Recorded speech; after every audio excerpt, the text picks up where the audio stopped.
16장에는 마지막 예루살렘에 올라가서 예루살렘에서 유대인들이 막 죽이려고 하는 그럴 때 백부장이 천부장이 딱 나타나가지고 막아줘요. 그 위기를 이렇게 중간에 이렇게 좀 중재를 해가지고 죽이려고 하는 걸 막는데 그때 그 순간 순간적인 자리에 그 시간에서 나에게 시간을 좀 달라 하고 설교를 하는데 설교가 되겠습니까? 그런 혼란스럽고 막 살기가 등등한 그들 앞에서 설교로 한 내용이 뭐냐면 다메섹으로 가다가 예수를 이렇게 만났다는 내용을 그때 얘기해요. 그리고 이제 가이사라 빌립보에 붙잡혀 있을 때 아그리빠 왕이 이제 헤롯의 손자인데 그 북쪽에 지역의 왕으로 있는데 총독을 만나러 왔는데 이 총독이 아그리빠가 유대인이라는 걸 알고 바울을 소개. 그래서 아그리빠 왕 앞에 나가는데 그때 나가서 역시 설교를 하는데 이 간증을 합니다. 근데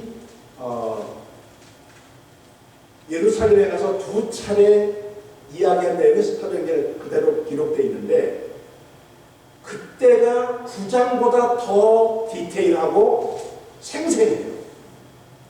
이 말은 무슨 말이냐면 바울의 삶의 모든 여정 가운데 그를 이끌어갔던 힘이 그 사건입니다. 마음에 탁 새겨져 있어서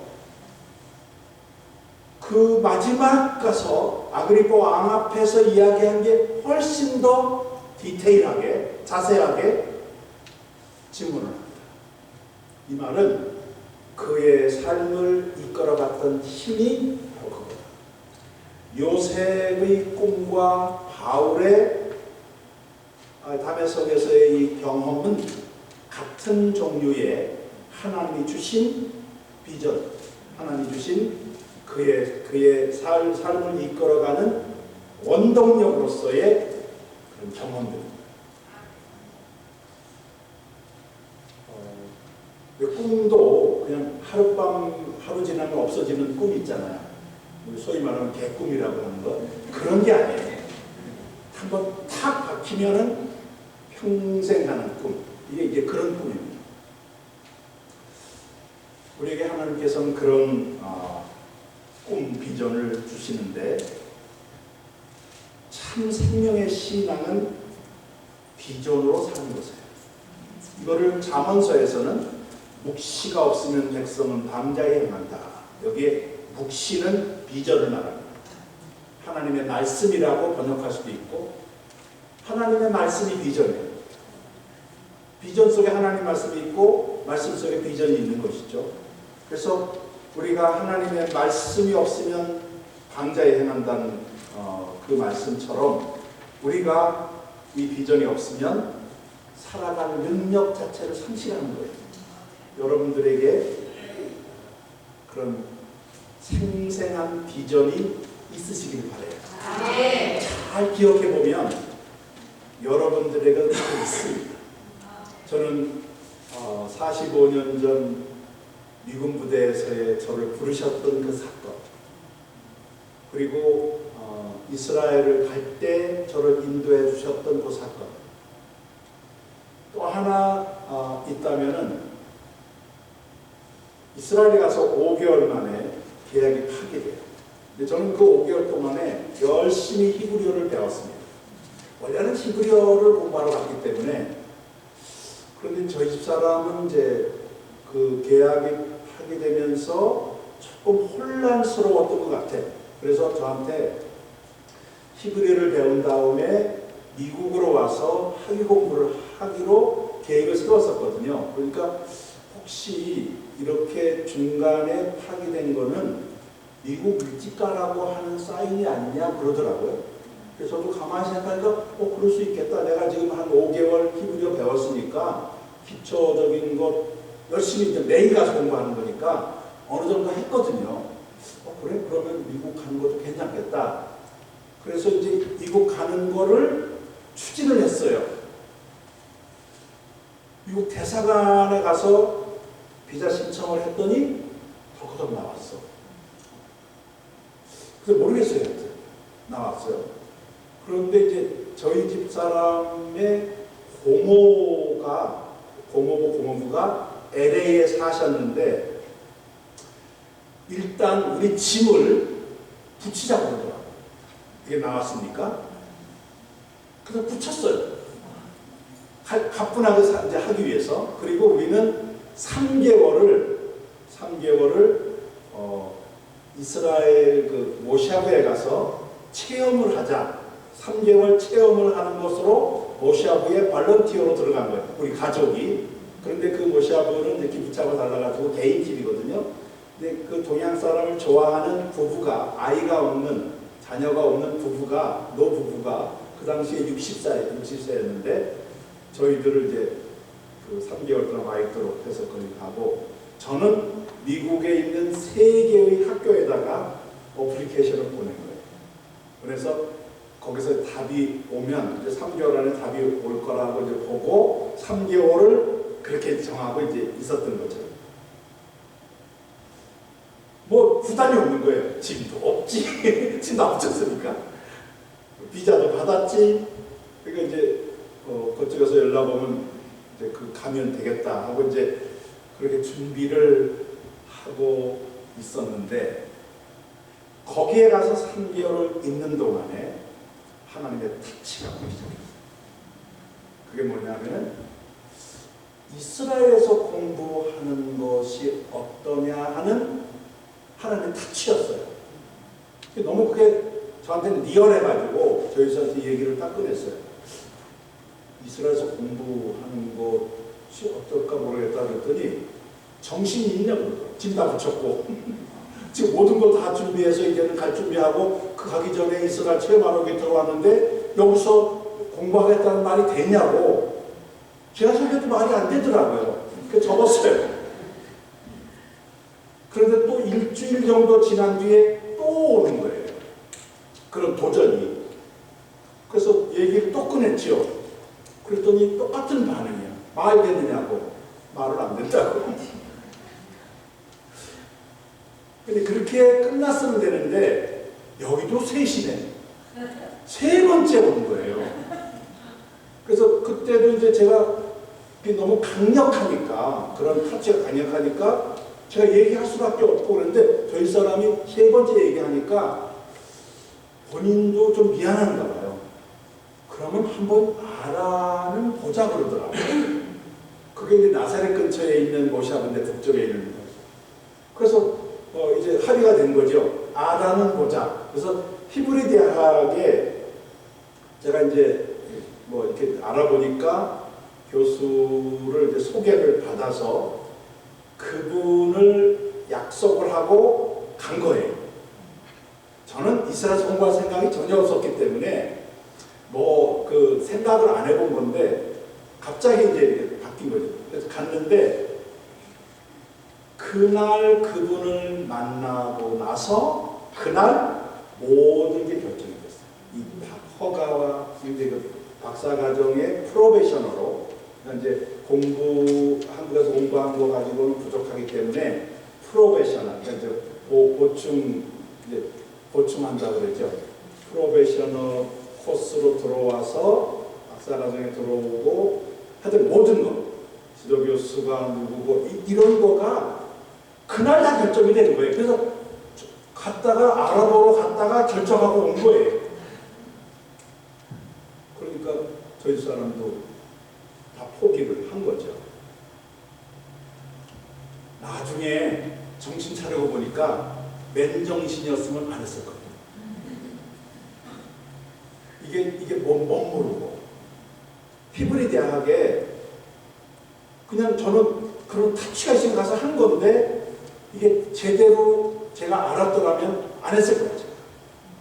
이게 보통 어려운 여러 가지 코스 같은 것이 전혀 생소한 모든 걸 히브리어로 들어야 되고, 첫 번째 탈무드를 거기서 규정된 탈무드를 먼저 해야 돼요.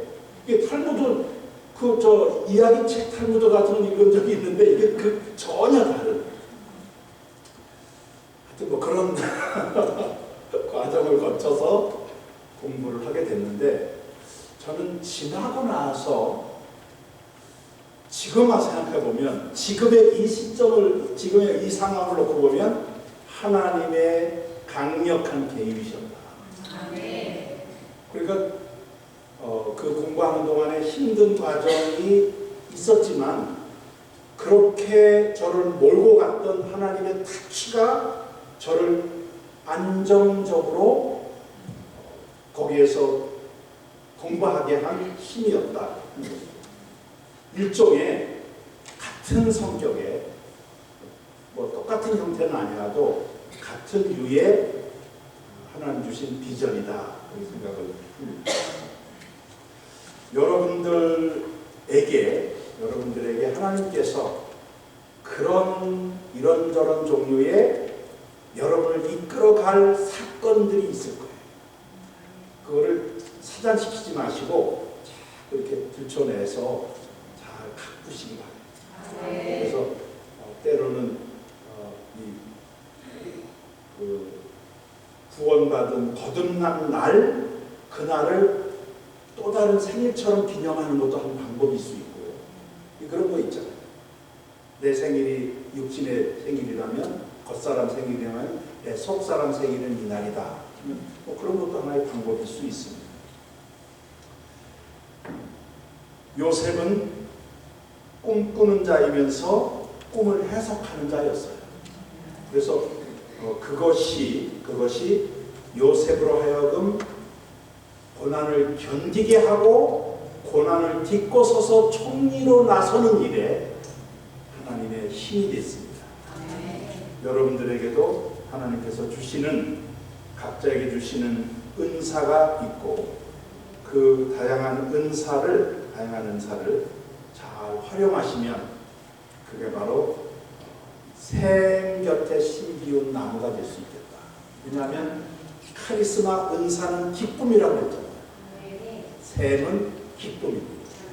사막 가운데 가장 큰 기쁨은 샘, 그 오아시스의 샘물. 그보다 더 큰 기쁨이 어디 있겠어요?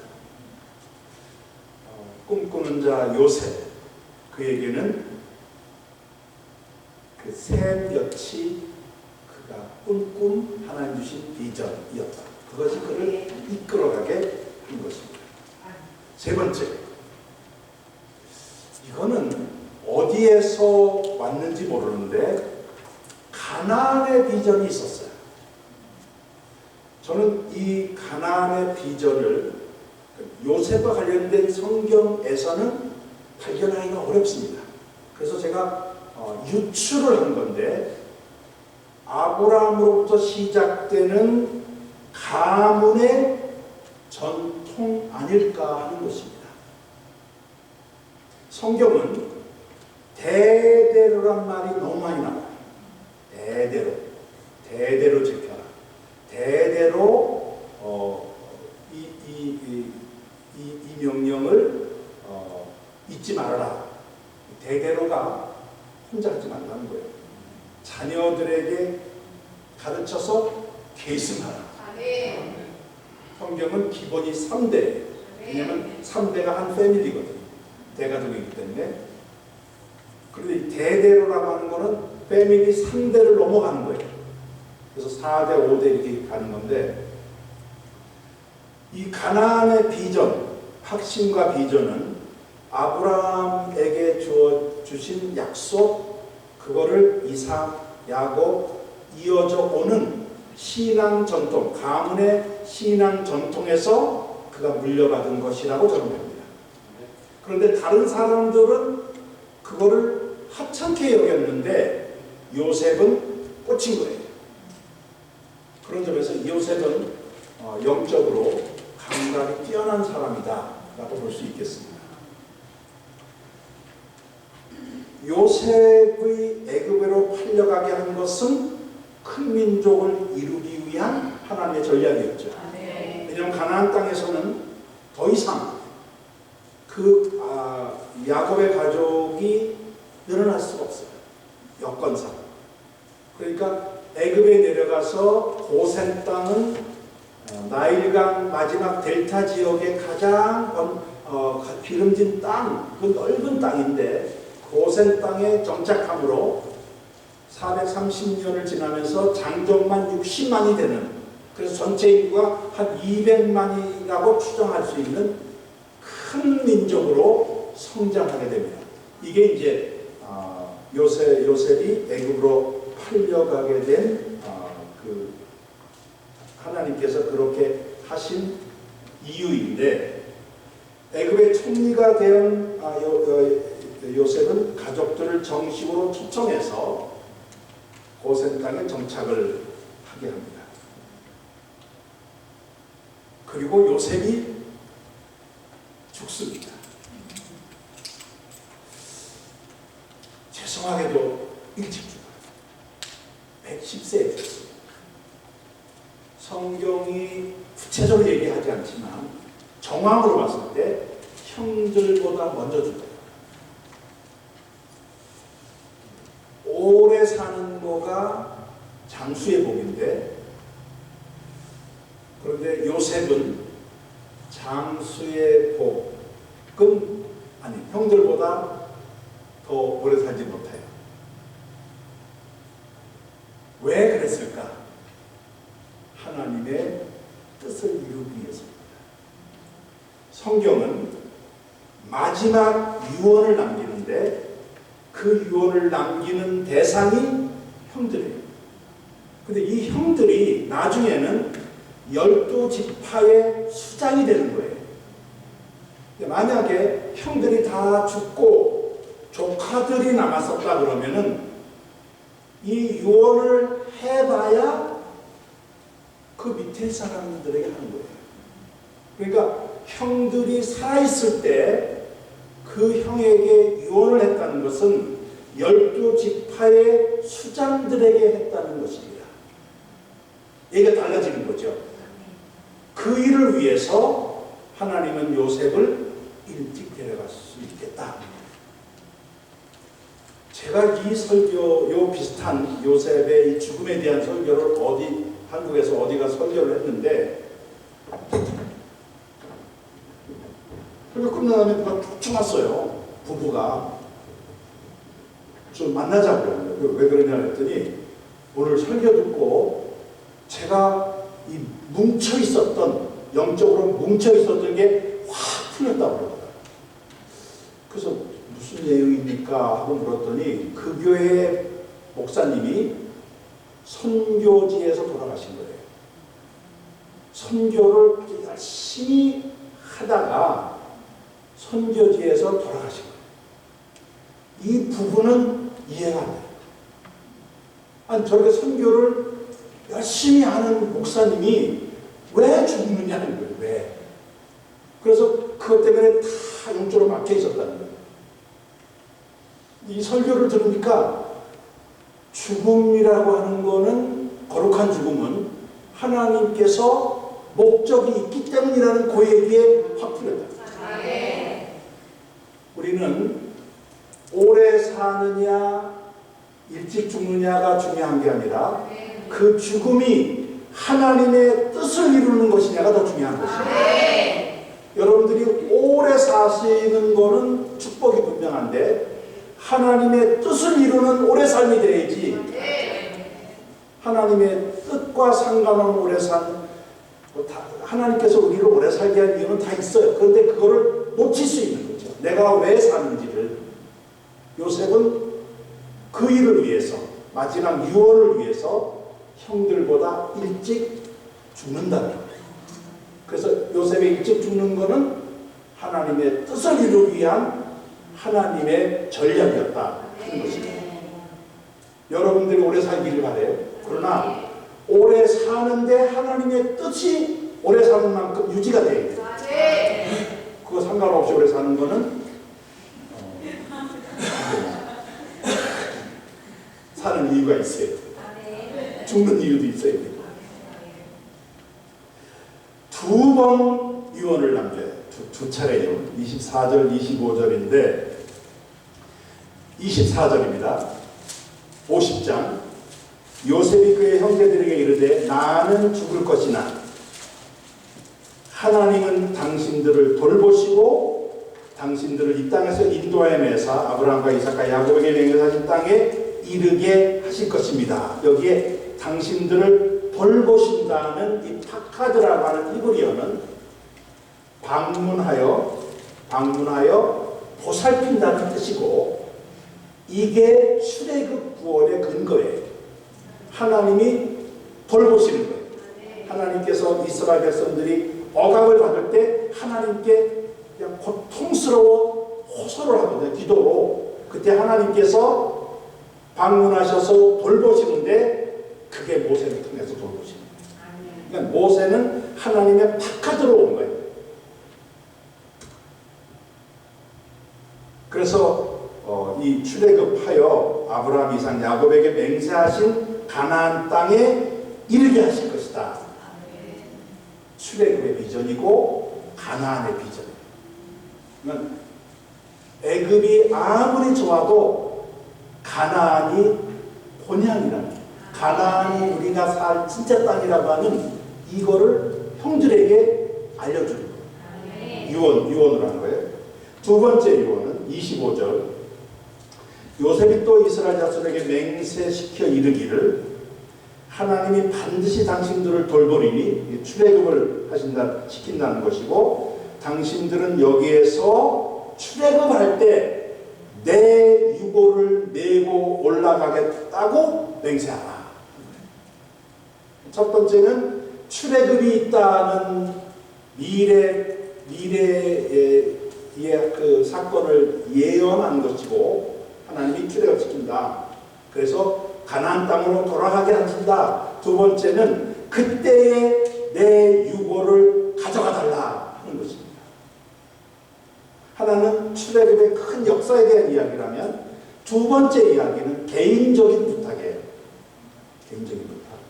근데 그 부탁이 나를 여기에 묻지 말고 잠시 유고를 이제 썩히기 위해서는 묻어야 되겠죠. 그러나 그 유고를 모아다가 잘 보관했다가 출애굽할 때 가져가달라 하는 것입니다.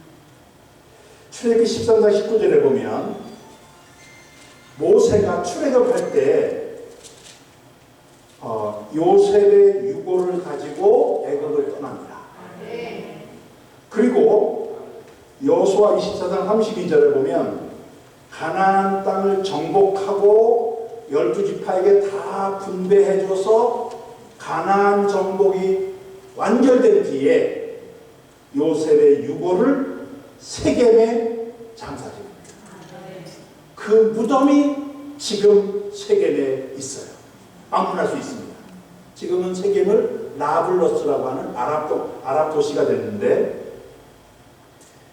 야곱의 12아들 가운데 가나안에 묻힌 유일한 사람이고요. 그렇잖아요. 다른 형들은 애굽에서 죽었어요. 거기에 묻혔을 거예요.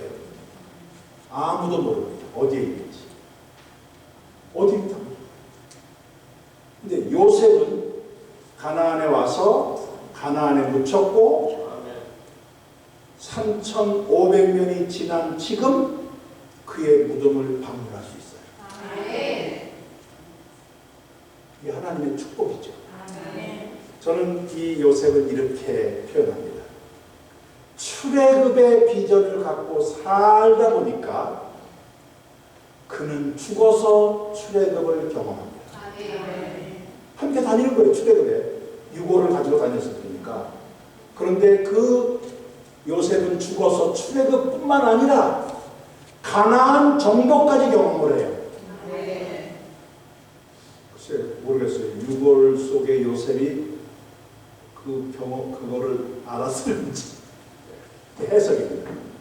유골이 출애굽을 함께 했고 가나안 정복도 같이 했고 모든 가나안의 이제 분배까지 다 한 다음에 완결된 다음에 이제 세겜에 묻힌 거예요.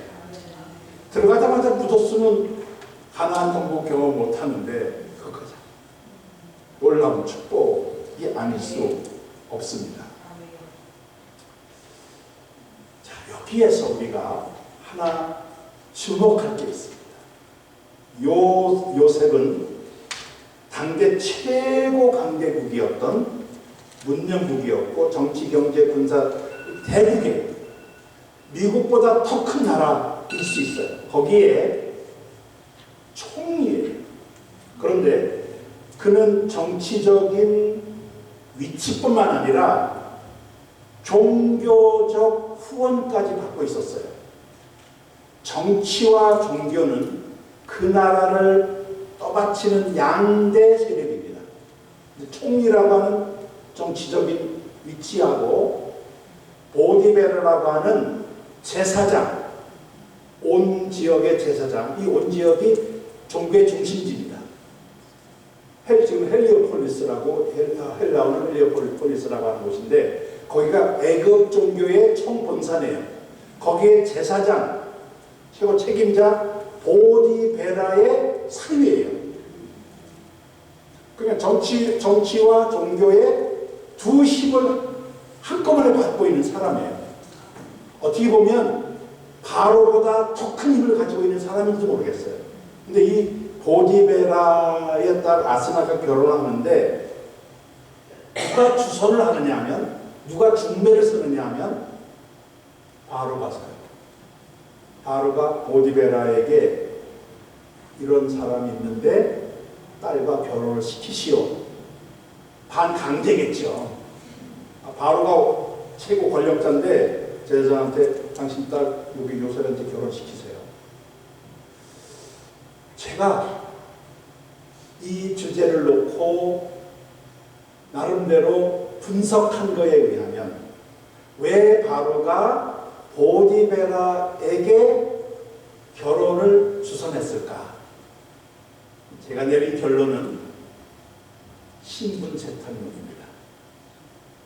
혹시 신분 세탁이라는 말 들어보셨는지? 자금 세탁은 들어보셨지? 불순한 자금을 이렇게 저렇게 돌려서 깨끗한 자본으로 만드는 자본 세탁이 있는데 요셉의 경우에는 신분 세탁을 한 거예요. 요셉이 신분이 뭐예요? 노예. 노예를 총리로 삼을 수는 없어요. 그래서 어떻게 하든지 이 노예 신분을 벗어나게 해야 되는데 요셉이 뭐 하는 사람입니까? 꿈꾸는 사람이요, 꿈을 해석하는 사람이에요. 바로가 볼 때는 이거는 종교 분야예요.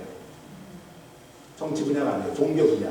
그러니까 요셉이 꿈꾸는 사람, 꿈을 해석하는 사람이라는 그것 때문에 종교 지도자인 보디베라에게 소개해서 종교 지도자의 가문 사람으로 탈바꿈을 시킨 거예요. 그러면 이렇게 한번 결혼을 하면 이제는 노예가 아니라 보디베라의 사위야. 그러니까 총리로 발탁하는 게 문제가 없는 거죠. 이해가 되시죠? 제가 고민하면서 내린 결론은 신분 세탁. 자, 왜 이 얘기를 하느냐면 요셉은 아쉬울 게 아무것도 없어요. 자기가 원하면 뭐든지 할 수 있어요. 애굽에서 보이지 않는 1인자예요. 그가 하고자 하면 다 할 수 있어요. 그런데 잘 아시는 대로 애굽은 피라미드의 나라예요.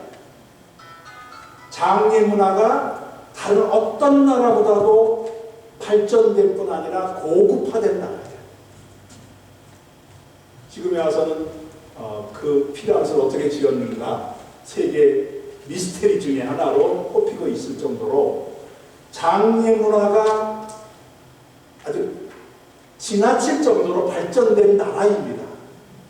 거기에서 요셉이 그 모든 애굽의 장례를 다 거절하고 그냥 묻혔다가 탈육시킨 다음에 이 뼈를 모아서 단지에 집어넣어서 보관했다가 추록에 갈 때 가져가는데 가나안 땅에 묻어달라고 합니다. 가나안 땅이 어떤 곳인가요? 외형적으로 보면 변두리 산동네예요. 애굽과는 비교가 안 됩니다.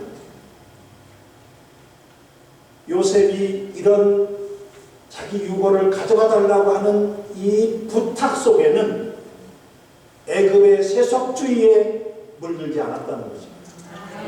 아브라함부터 내려오는 가나안에 하나님 주신 가나안 땅에 대한 비전과 확신을 그는 받아들이고 그거를 자기 것으로 삼아서 장례 문화가 그렇게 발전되어 있는 애굽에서 그 화려한 장례 문화를 거절하고 초라한 가나안 땅으로 자기를 옮겨달라는 이 부탁을 합니다.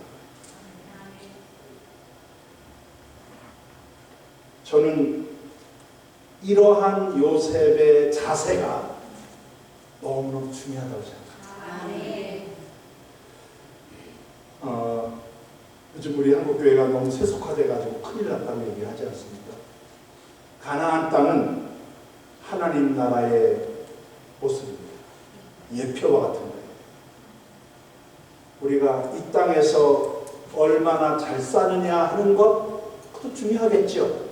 그러나 그것이 하나님 나라의 비전이 없으면, 거기에 대한 우리의 소망이 없으면 세속화에 스스로 매몰돼 버리고 하는 것입니다. 저는 이 변두리 같은 가나안 땅에 소망을 두었던 이 요셉, 그런 요셉을 하나님은 손을 들어주세요. 다시 말하면 세속화는 하나님이 거절하십니다. 하나님 함께하지 않아요.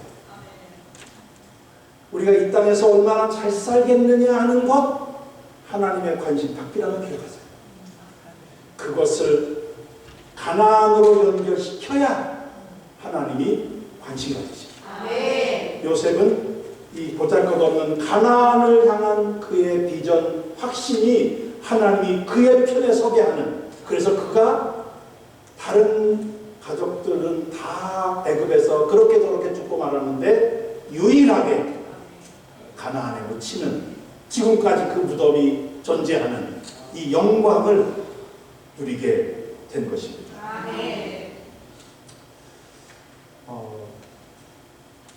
저는 오늘 오전 예배에서 말씀드린 것처럼 우리에게는 우리의 가나안이 있어요.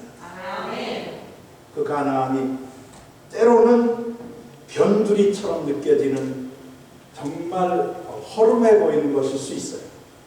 그러나 그 가나안을 내 것으로 받아들이고 그것을 가꾸면 하나님이 함께 하실 것이고 거기가 중심이 될 것입니다. 세상에 중심이 따로 있지 않아요. 내가 하나님과 함께하며 성령께서 나의 삶을 풍요롭게 하면 그게 중심이 되는 줄 믿습니다. 이 요셉의 가나안에 대한 소망, 하늘나라의 소망이고 우리에게 준 하나님의 사명으로서의 가나안이고, 그런데 또 하나의 가나안이 있어요. 그게 바로 이스라엘입니다. 저는 21세기를 이스라엘 회복 시대라고 규정합니다. 2000년 동안 이스라엘은 존재 자체가 인정받지 못했어요. 하나님께서 그럴 수밖에 없는 게 나라도 없이 100여 개 나라에 흩어져 살면서 정말 존재 자체가 없었죠. 그런데 그런 이스라엘을 하나님께서 1948년 5월 14일 독립을 시켜줍니다. 71년이 지났어요. 그래서 지금은 하나님께서 정치적 회복과 함께 영적 회복, 왜냐하면 메시아닌 유대인, 예수 믿는 유대인 수가 급증하고 있기 때문에 정치적 회복과 영적 회복이 함께 어우러지는 이스라엘 회복 시대가 왔는데, 이제 이렇게 존재 자체도 없었던 이스라엘을 하나님께서 들어 올려주시는데, 그것은 이방인과 이스라엘이 하나가 되는 새로운 시대를 열기 위함이고, 그것은 하나님께서 마지막 종말을 향하여 펼쳐가시는 중요한 사건이기 때문에 우리가 주목해야 됩니다. 하나님 나라라고 하는 큰 가나안이 우리에게 있다면 실존적으로 나의 가나안, 내게 준 사명의 가나안이 있고 역사적이고 실체적인 지금 독립한 이스라엘이 있는데 이 세 개가 한데 어우러지면 이게 가나안의 건강하고 균형 잡힌 가나안, 그게 바로 우리의 삶을 든든하게 세워주는 가나안이 될 수 있고 요셉이 그런 가나안의 비전을 가지고 살았기 때문에 그의 후손들이 이스라엘 백성들이 출애굽이 가능했고 그리고 그 이후에 3,500년 지난 뒤에 또다시 나라를 세우는 이 일도 가능했다. 요셉이 준 요셉의 비전이다. 이런 생각을 해봤어요. 모세가 출애굽을 하면서 요셉의 유고를 가지고 떠났다. 그 뒤에 숨어있는 내용이 너무나 많이 있다고 보여지는데 430년이 지나거든요. 그러면 어디 있는가 찾는데 1년 걸리고 그랬을 거예요. 갑자기 출애굽이 나오잖아요. 바로가 나가라! 그러니까 나온 거 아니에요. 하도 급하니까 6월절에는 그 6월절 어린 양을 이제 먹으면서 신발을 신고 먹어요. 빨리 가려고, 나오려고. 급하게 나오는 거거든요. 그런데 급하게 나오는데 요셉의 유고를 가지고 나와서 그게 무슨 뜻일까요? 모든 사람이 아는 한가운데 있었어요. 그게 제 추측이에요. 요셉의 유골이 잘 보관돼 가지고 어딘가 한 군데에 거가 중심지겠죠. 거기에 그게 있었습니다. 지나갈 때마다 무슨 생각할까요? 출애굽이 떠올랐을 것입니다. 그렇게 유언을 남겼잖아요. 그러니까 요셉은 죽어서 430년을 이스라엘이 출애굽의 비전을 놓치지 않도록 만들어준 유골이 된 거예요. 위대한 삶이죠. 그래서 저는 출애굽에 보이지 않는 배후에 요셉이 그 비전이 자리하고 있다. 그런 점에서 모세보다 더 위대한 인물일 수 있다라고 진단을 하는 거예요. 그러나 이제 조심스러워서 출애굽기 이후는 모세인데 창세기에 보면 아브람급이다라고 제가 얘기를 하는 거죠. 가나안에 대한 관심은 우리를 그렇게 위대하게 만듭니다. 저는 이렇게 생각해요.